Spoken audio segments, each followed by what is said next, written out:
વિશ્વાસ છે કે ઓગળને જિલ્લો ગમે ત્યારે જાહેર કરશે।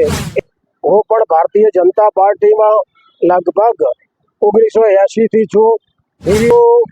જે સમર્થન કરી રહ્યા છે એમને ધન્યવાદ આપું છું। જે વાવ-થરાદ જિલ્લો સરકારે હાલ જાહેર કર્યો છે એમાં સરકારશ્રીને એમાં કોઈ અમારો વાંધો નથી।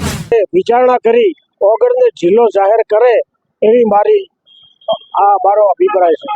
નમસ્કાર દર્શકો, સ્વાગત છે તમારું। હું દેવરી ઠાકોર આપનું સ્વાગત કરું છું। અને બનાસકાંઠા જિલ્લાના વિભાજનને લઈ જે અંદાજે થોડા સમય પહેલા એક વિડીયો વાયરલ થયો હતો। ઠાકોર સમાજ નિગમના પૂર્વ ડિરેક્ટર અમથુભાઈ ઠાકોર અત્યારે આપણી સાથે છે।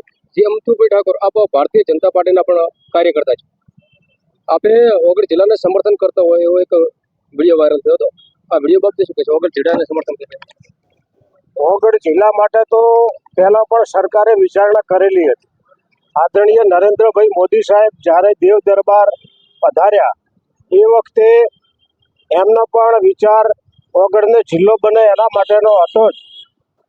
અને પ્રજામત પણ લગભગ ઓગળ જિલ્લા માટે આજે પ્રજા પણ ઈચ્છી રહી છે। તો ઓગળ જિલ્લો થાય એમાં પ્રજાનું હિત છે અને સમગ્ર વિસ્તારનું હિત છે। એના માટે અથાગ પ્રયત્નો આગેવાનશ્રીઓ અને સમર્થકશ્રીઓ, ભારતીય જનતા પાર્ટીના કાર્યકર્તા તરીકે હું પણ સરકારને વિનંતી કરું છું કે ઓગળ જિલ્લો બનવો જોઈએ। કારણ કે બનાસકાંઠા એટલો બધો મોટો વિસ્તાર છે કે આ વિસ્તારના 3 જિલ્લા બનાવવા હોય તો પણ બની શકે। ઘણા એવા જિલ્લા છે ગુજરાતમાં, ધારો કે બોટાદ જિલ્લો છે તો માત્ર ને માત્ર 2 તાલુકાનો એ જિલ્લો છે। તો આ જિલ્લામાં તો લગભગ તાલુકાની દ્રષ્ટિએ ઘણા તાલુકા છે। એનું તમામનું વિભાજન કરી ઓગળને જિલ્લો બનાય એ માટે સમગ્ર પ્રજાનો મત એવો છે। સરકારે આની વિચારણા કરવી જોઈએ એવો મારો મત છે। આભારના લોકો જે સમર્થન કરી રહ્યા છે એમને ધન્યવાદ આપું છું કે ઓગળ જિલ્લા માટે સમર્થન કરે છે। અને બાકી જે વાવ-થરાદ જિલ્લો સરકારે હાલ જાહેર કર્યો છે એમાં સરકારશ્રીને એમાં કોઈ અમારો વાંધો નથી, પરંતુ પ્રજાનો મત એવો છે કે ઓગળ જિલ્લો બને। ઓગળ એક આસ્થાનું કેન્દ્ર છે, સનાતન ધર્મનું એ મંદિર છે। ઓગળ બાપા નેપાળના રાજવીના કુંવર હતા અને એમણે થળી વિસ્તારમાં તપ કરેલું અને એ તપના અનુસંધાને આજે ત્યાં મોટો ગઢ છે અને દેવ દરબાર મંત બળદેવનાથ બાપુ આજે ત્યાં એ સ્થાનક ઉપર એમનો ગાદી છે। એમના પણ આશીર્વાદ આના માટે સર્વ વિસ્તારને મળે એના માટે મારો આપ સૌને અભિગમ છે। આદરણીય ભૂપેન્દ્રભાઈ પટેલ સાહેબને મારી વિનંતી છે, આદરણીય નરેન્દ્રભાઈ મોદી સાહેબને મારી વિનંતી છે કે આ અંગે વિચારણા કરી ઓગળને જિલ્લો જાહેર કરે એવી મારો અભિપ્રાય છે। આપણે જે રીતે કહ્યું કે સરકાર આ વખતે પહેલા પણ સૂચન કરી ચૂકી છે।